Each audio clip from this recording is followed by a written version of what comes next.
भक्तजनों, माताओं, बहनों, सादर जय श्री कृष्ण। हमारे YouTube चैनल में आप सभी का बहुत बहुत स्वागत है। मैं हूं आपके साथ आचार्य धर्मेंद्र शास्त्री। सबसे पहले आपको और आपके पूरे परिवार को वरुथनी एकादशी की बहुत बहुत शुभकामनाएं और बधाइयां। भगवान श्री लक्ष्मी नारायण का भरपूर आशीर्वाद आपको सदैव प्राप्त होता रहे। आप सभी सुखी रहें, स्वस्थ रहें, व्यस्त रहें और मस्त रहें, निरंतर उन्नति करें तथा प्रगति करें। आज हम आपको वैशाख माह के कृष्ण पक्ष की वरुथनी एकादशी के विषय में संपूर्ण जानकारी प्रदान करने जा रहे हैं। इस बार आपको वरुथनी एकादशी का व्रत कब करना है तथा दशमी के नियमों का पालन आपको कब करना चाहिए एवं एकादशी व्रत का पारणा यानी व्रत खोलने का समय कब से कब तक रहेगा, तो आपसे अनुरोध है कि इस वीडियो को अंत तक जरूर देखिएगा और अधिक से अधिक लोगों को शेयर करके पुण्य लाभ भी प्राप्त करिएगा। प्रत्येक वर्ष में 24 एकादशी आती है, लेकिन जिस साल अधिक मास आता है, पुरुषोत्तम मास आता है, उस वर्ष 2 एकादशी अधिक हो जाती है, यानी कुल मिलाकर के 26 एकादशी हो जाती है। प्रत्येक माह में 2 बार एकादशी आती है, कृष्ण पक्ष में तथा शुक्ल पक्ष में। दोनों ही एकादशियों का हमारे धर्म ग्रंथों तथा पुराणों में भिन्न भिन्न महत्व बताया गया है। एकादशी का व्रत भगवान नारायण का सबसे परम प्रिय व्रत है और इस व्रत को करने के बाद आपको किसी भी व्रत के करने की आवश्यकता नहीं होती है, क्योंकि एकादशी का व्रत करने से मनुष्य के जन्म जन्मांतर के पाप दोष नष्ट हो जाते हैं तथा उसके पुण्यों का उदय होता है। और जब उसके पुण्यों का उदय होगा तब उसे सांसारिक सुखों की प्राप्ति होगी। तो वैशाख माह के कृष्ण पक्ष की जो वरुथनी एकादशी है, इस बार 26 अप्रैल 2022 मंगलवार के दिन रहेगी और सभी भक्तजनों को, माताओं बहनों को जो भी एकादशी का व्रत करते हैं, चाहे वो स्मार्त परंपरा को मानते हो या फिर वैष्णव परंपरा को मानते हो, उन सभी को इस बार 26 अप्रैल 2022 मंगलवार के दिन ही एकादशी का व्रत करना चाहिए। और जो भक्तजन, माताएं बहनें 26 अप्रैल 2022 मंगलवार को एकादशी का व्रत करेंगे, उनको दशमी तिथि के नियमों का पालन 25 अप्रैल 2022 सोमवार को करना चाहिए। और एकादशी व्रत करते हैं तो उसका पारणा जो किया जाएगा, यानी व्रत खोलने का जो समय रहेगा, वो 27 अप्रैल 2022 बुधवार के दिन सुबह 6:41 से लेकर के 8:41 के बीच में उनको व्रत खोल लेना चाहिए। यानी 25 अप्रैल को सोमवार के दिन दशमी तिथि के नियमों का पालन करना है, वहीं 26 अप्रैल मंगलवार के दिन एकादशी का व्रत करना है तथा 27 अप्रैल 2022 बुधवार को सुबह 6:41 से लेकर के 8:41 के बीच में व्रत खोल लेना चाहिए। यानी एकादशी व्रत का पारणा आपको कर लेना चाहिए। जो भक्तजन एकादशी का व्रत करते हैं, उनको दशमी से लेकर के द्वादशी तक कुछ नियमों का पालन अनिवार्य रूप से करना चाहिए। तो 25 अप्रैल 2022 सोमवार के दिन दशमी रहेगी, तो आपको दशमी तिथि के दिन एक समय भोजन करना चाहिए तथा इस दिन लहसुन, प्याज, मांस, मदिरा का उपयोग बिल्कुल नहीं करना चाहिए। दशमी तिथि के दिन चावल नहीं खाना चाहिए। दशमी तिथि के दिन चने का साग नहीं खाना चाहिए। दशमी तिथि के दिन शहद नहीं खाना चाहिए तथा दशमी तिथि के दिन पराय अन्न का भोजन नहीं करना चाहिए। और दशमी तिथि के दिन विवाहित दंपत्ति को यानी पति पत्नी को ब्रह्मचर्य व्रत का पालन अवश्य करना चाहिए। दशमी तिथि के दिन शुद्ध और सात्विक भोजन करें तथा एकादशी यानी 26 अप्रैल 2022 मंगलवार को सुबह जल्दी उठे, ब्रह्म मुहूर्त में उठ करके स्नान कर लेवे। ब्रह्म मुहूर्त का अर्थ होता है कि सुबह 4:30 से लेकर के 5:30 का जो समय माना जाता है, उसे ब्रह्म मुहूर्त माना जाता है। उस दौरान आपको अपना बिस्तर त्याग करके और स्नान कर लेना चाहिए। जब आप स्नान कर लेते हैं तो अपने पहने हुए वस्त्रों को आपको स्पर्श नहीं करना चाहिए तथा जिन बिस्तर पर आप सोए थे उनको भी आपको स्पर्श नहीं करना चाहिए। एकादशी के दिन शुद्ध और सात्विक पवित्र धुले हुए वस्त्र धारण करें फटे हुए कपड़े बिल्कुल नहीं पहनना चाहिए। पुराने कपड़े हो तो उनको सिल कर ही पहनना चाहिए और प्रयास करें कि इस दिन कुछ भी पीला वस्त्र अवश्य धारण करें, क्योंकि भगवान श्री कृष्ण को, भगवान श्री नारायण को पीतांबर अत्यधिक प्रिय होता है और एकादशी के दिन कुछ न कुछ पीला वस्त्र अवश्य धारण करना चाहिए तथा अपने मस्तक पर तिलक धारण करना चाहिए। तिलक आप अपनी स्वरुचि के अनुसार, यानी जैसा भी आप लगाना चाहे वैसा तिलक आप लगा सकते हैं, लेकिन प्रभु की आराधना और पूजा करने वाले दिन तो आपको अनिवार्य रूप से तिलक धारण करना चाहिए। देवो भूत्वा देवम यजेत। जब हम प्रभु की आराधना करते हैं, प्रभु का यजन पूजन अर्चन करते हैं, तो उस दिन हमको देवताओं की तरह अपने रूप को, अपने स्वरूप को सुंदर बना करके, तिलक धारण करके और पूरी तरह से तन मन से पवित्र होकर के प्रभु का अर्चन और पूजन करना चाहिए। और एकादशी का व्रत जो करते हैं उनको एकादशी के दिन प्रभु का विशेष पूजन अर्चन करना चाहिए। यदि आपके घर में नित्य प्रति प्रभु की, ठाकुर जी की विशेष सेवा पूजा होती है तो आप एकादशी के दिन उनका विशेष श्रृंगार करें तथा एकादशी के दिन उनकी विशेष सेवा पूजा करें। और यदि संभव हो तो एक चौकी के ऊपर पीला कपड़ा बिछा करके बीच में प्रभु की स्वरूप की स्थापना करें या फिर उनके चित्र की स्थापना करें और उनके सीधे हाथ की तरफ कलश की स्थापना करें। हालांकि कलश स्थापन आवश्यक नहीं होता है, लेकिन यदि आप करेंगे तो बहुत अच्छा रहेगा। प्रभु का विशेष पूजन अर्चन करें तथा कलश का पूजन अर्चन करें। सूर्य भगवान को जल अवश्य अर्पित करें। एकादशी व्रत का संकल्प धारण करने के लिए हाथ की मुद्रा को इस प्रकार रखना चाहिए तथा हाथ के मध्य भाग में जल रखे, तुलसी जी के पत्ते रखे, एक सुपारी रखे, पीला पुष्प यदि मिल जाए तो रख लीजिएगा और अक्षत के स्थान पर जव अथवा तिल आपको रख लेना चाहिए। और इस दौरान आप कुछ पैसे भी इसमें रख लीजिएगा तथा 3 बार भगवान विष्णु के नामों का उच्चारण करें। ओम विष्णु विष्णु विष्णु, ओम विष्णवे नमः, ओम विष्णवे नमः, ओम विष्णवे नमः। ओम तथिर्विष्णुस्थावारो नक्षत्रम विष्णुरेव च, योगश्च करणं विष्णु, सर्वं विष्णुमयं जगत्।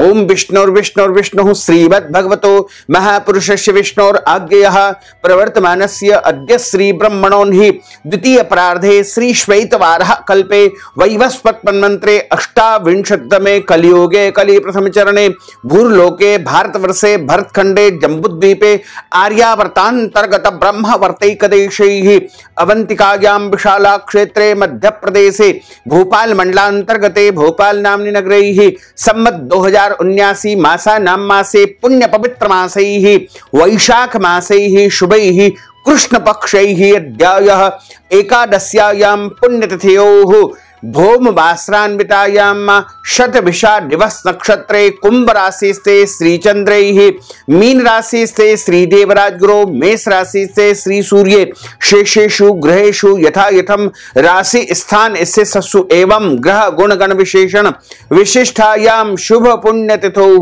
बोलिए मम आत्मनः। अपने नाम तथा गोत्र का आप उच्चारण कर लीजिएगा।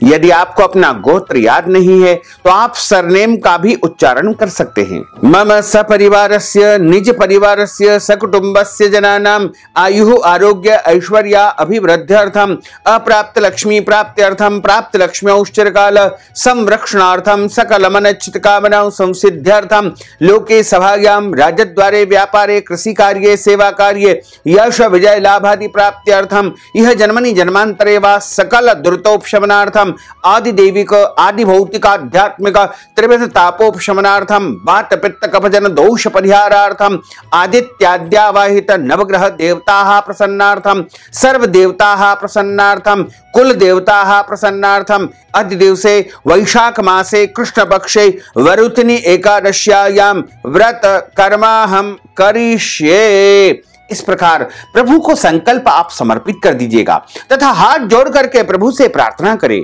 कि हे प्रभु, आज हम वैशाख माह के कृष्ण पक्ष की वरुथिनी एकादशी का व्रत करने जा रहे हैं। हमें आप शक्ति तथा सामर्थ्य प्रदान करें कि संपूर्ण विधि विधान से हम इस एकादशी का व्रत रख सकें। इस प्रकार व्रत का संकल्प आपको धारण करना चाहिए। व्रत का संकल्प निष्काम भाव से यदि आप व्रत करते हैं, यानी आपके मन में कोई भी कामना नहीं है, तब भी आपको संकल्प धारण करना चाहिए। और यदि आप सकाम भाव से व्रत का संकल्प धारण करते हैं तो भी आपको संकल्प धारण करना चाहिए। निष्काम का अर्थ होता है बिना किसी कामना के किए जाने वाले व्रत को निष्काम व्रत कहा जाता है। सकाम व्रत का अर्थ होता है किसी भी कामना के उद्देश्य की पूर्ति के लिए यदि व्रत रखा जाता है उसे सकाम व्रत कहा जाता है।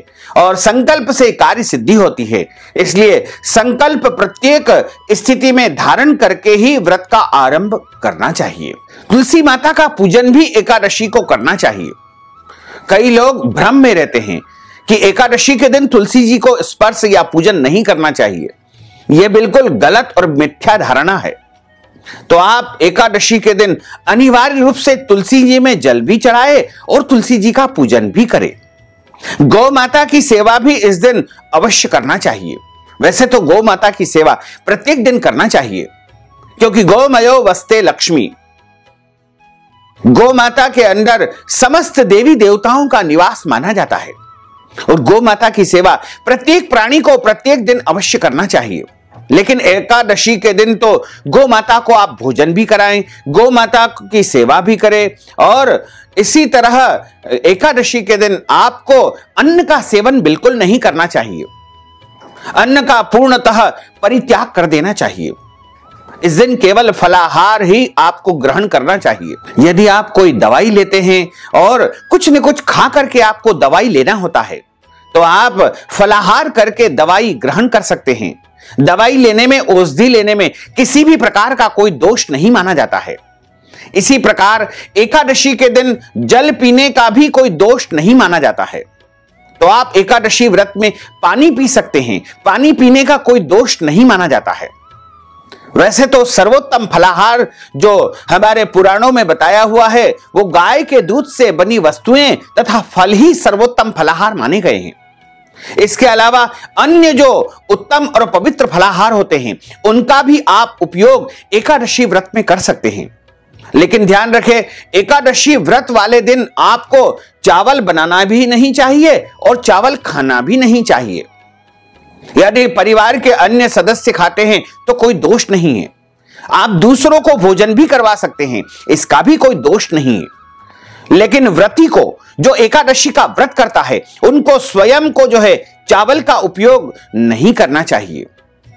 एकादशी के दिन लहसुन प्याज का उपयोग भी नहीं करना चाहिए। मांस मदिरा या अभक्ष भक्षण का उपयोग भी बिल्कुल नहीं करना चाहिए। इसी तरह एकादशी का जो व्रत करता है उनको झूठ नहीं बोलना चाहिए, क्रोध नहीं करना चाहिए, वाद विवाद नहीं करना चाहिए। घर के बड़े बुजुर्ग, माता पिता, सास ससुर या वरिष्ठ जनों का अपमान अथवा अनादर उनको बिल्कुल नहीं करना चाहिए। एकादशी के दिन कोई भी गलत कर्म, पाप कर्म बिल्कुल नहीं करना चाहिए, क्योंकि पापों से मुक्ति के लिए ही हम एकादशी का व्रत करते हैं। और ऐसे में यदि हम एकादशी के दिन ही कोई गलत काम करेंगे, कोई पाप कर्म करेंगे, तो वो हमारे जीवन में पत्थर के समान बन जाएगा। इसलिए एकादशी के दिन गलती से भी कोई गलत कार्य या पाप कर्म बिल्कुल नहीं करना चाहिए। एकादशी के दिन किसी भी प्राणी को सताना नहीं चाहिए, क्योंकि गोस्वामी तुलसीदास जी ने कहा है कि ईश्वर अंश जीव अविनाशी, प्रत्येक प्राणी में ईश्वर का वास माना जाता है। इसलिए एकादशी के दिन तो खास तौर से किसी भी प्राणी को प्रताड़ित नहीं करना चाहिए। अगर आपके घर पर कोई भी याचक, भिखारी अथवा जरूरतमंद व्यक्ति मांगने आता है तो उसे खाली हाथ नहीं लौटाना चाहिए। अपनी श्रद्धा, आस्था और हैसियत के अनुसार कुछ न कुछ उसे दान पुण्य अवश्य करना चाहिए। एकादशी के दिन बिना तुलसी जी के प्रभु का पूजन अधूरा माना जाता है। तो आप तुलसी जी से आज्ञा लेकर के तुलसी जी के पत्ते तोड़ सकते हैं, कोई दोष नहीं माना जाएगा। अगर आपके घर परिवार में जन्म अथवा मृत्यु का सूतक यदि अचानक एकादशी के दिन लग जाता है तो ऐसी परिस्थिति में आप व्रत भी करें, व्रत के नियमों का भी पालन करें, लेकिन सूतक के दौरान भगवान का स्पर्श तथा पूजन कार्य आपको नहीं करना चाहिए। और यदि आपके घर में माताएं बहनें मासिक धर्म या पीरियड की अवस्था में यदि एकादशी के दिन आती है तो उनको भी व्रत करना चाहिए, लेकिन भगवान का स्पर्श तथा पूजन कार्य एकादशी के दिन उनको नहीं करना चाहिए। और जो भक्तजन एकादशी का व्रत करते हैं उनको रात्रि का जागरण करने का भी विधान है। एकादशी के दिन रात्रि में जागरण करके भगवान के पवित्र नामों का उच्चारण करना चाहिए, या फिर श्री विष्णु सहस्त्र नाम का पाठ करें, श्री गोपाल सहस्त्र नाम का पाठ करें, या फिर भगवान के भजन करें, कीर्तन करें और भगवान के नामों का उच्चारण आप कर सकते हैं। एकादशी के दिन विवाहित दंपति को यानी पति पत्नी को ब्रह्मचर्य व्रत का पालन करना चाहिए तथा एकादशी के दिन आप किसी भी प्रकार से कोई ऐसा अनैतिक कार्य बिल्कुल न करें जो आपकी आत्मा गवाह न दे। और जो भक्तजन माताएं बहनें एकादशी का व्रत करते हैं उनको एकादशी व्रत का पारणा अगले दिन करना चाहिए। पारणा का अर्थ होता है व्रत का परिपालन करके उसको संपूर्ण करना या व्रत को खोलना। इस विधि को पारणा कहा जाता है। तो वरुथिनी एकादशी व्रत का पारणा आपको द्वादशी तिथि में 27 अप्रैल 2022 बुधवार को सुबह 6:41 से लेकर के 8:41 के मध्य कर लेना चाहिए। व्रत का पारणा जब किया जाता है तो उस दिन सुबह जल्दी उठना है, स्नान करना है, पवित्र वस्त्र धारण करना है, प्रभु का पूजन अर्चन करना है। उसके बाद हाथ में संकल्प लेकर के व्रत का पारणा किया जाता है। व्रत का पारणा जब हम करते हैं तो उस दिन ब्राह्मण को अन्नदान अवश्य करना चाहिए। यदि संभव हो तो आप ब्राह्मण को घर बुला करके भोजन भी करवा सकते हैं। ब्राह्मण को वस्त्रदान, अन्नदान इत्यादि भी दे सकते हैं। और वैसे भी यह वरुथिनी एकादशी वैशाख माह की एकादशी है। इस दिन आप चाहें तो जल कुंभ का दान भी ब्राह्मण को दे सकते हैं। तो ब्राह्मण को अन्नदान, दक्षिणादान, गौदान या जो भी आपसे बन सके उस प्रकार से आपको दान पुण्य इस एकादशी को अवश्य करना चाहिए। जो भक्तजन माताएं बहनें एकादशी का व्रत करते हैं उनको एकादशी की कथा अवश्य सुनना चाहिए, क्योंकि बिना कथा सुने एकादशी व्रत अधूरा माना जाता है। और कथा हमेशा किसी विद्वान ब्राह्मण के मुखारविंद से ही सुनना चाहिए, क्योंकि ब्राह्मण के मुख से साक्षात नारायण बोलते हैं, वासुदेव बोलते हैं, ब्रह्म वाक्य जनार्दन। ब्राह्मण के मुख से साक्षात श्री हरि का ही जो है उच्चारण निकलता है। इसलिए आप किसी भी ब्राह्मण देवता के मुख से कथा का श्रवण करें और कथा सुनने के बाद में ब्राह्मण को अपनी श्रद्धा, भक्ति और हैसियत के अनुसार दक्षिणा दान अवश्य करें। अन्नदान, वस्त्रदान, गौदान, ब्राह्मण भोजन भी आप करवाएंगे तो अति उत्तम रहेगा। यदि आप हमारे द्वारा कथा का श्रवण करना चाहते हैं तो हमारे चैनल पर आपके लिए हम एकादशी की कथा अवश्य ही प्रस्तुत करेंगे। आप निरंतर हमारे साथ इसी प्रकार जुड़ते रहिए और कथा का श्रवण करते रहिए। निरंतर भक्तिमय जानकारी हम आपको प्रदान करेंगे। तो भक्तजनों, माताओं बहनों, अगर आप वरुथिनी एकादशी के निमित्त कथा की दक्षिणा प्रदान करना चाहते हैं, अन्नदान, गौदान, वस्त्रदान या ब्राह्मण भोजन करवाना चाहते हैं, या फिर वैशाख माह के निमित्त कोई भी दान पुण्य करना चाहते हैं, तो आप हमारे पेटीएम के माध्यम से, गूगल पे के माध्यम से, फोन पे के माध्यम से या अकाउंट नंबर के माध्यम से या व्हाट्सएप पेमेंट के माध्यम से नगद राशि पहुंचा करके वरुथिनी एकादशी का या वैशाख माह का संपूर्ण पुण्य लाभ प्राप्त कर सकते हैं। साथ ही आपसे अनुरोध है कि हमारे इस ज्ञानवर्धक वीडियो को अधिक से अधिक लोगों को शेयर करिएगा, लाइक करिएगा, कमेंट करिएगा, और यदि अभी तक आपने सब्सक्राइब नहीं किया तो अभी और इसी समय सब्सक्राइब अवश्य कर लीजिए। आपको और आपके पूरे परिवार को सादर जय श्री कृष्ण, सादर धन्यवाद।